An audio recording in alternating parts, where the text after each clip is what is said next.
I know it feels like the world has been turned upside down. So many have lost everything, their homes, their pets, even their loved ones. And the weight of that loss is almost unbearable.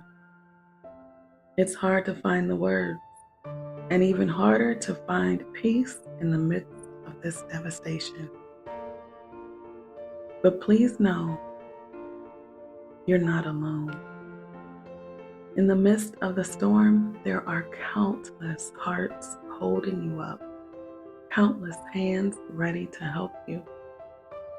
This pain you're feeling, it's real, I know it is, and it's heavy, but you don't have to carry it alone.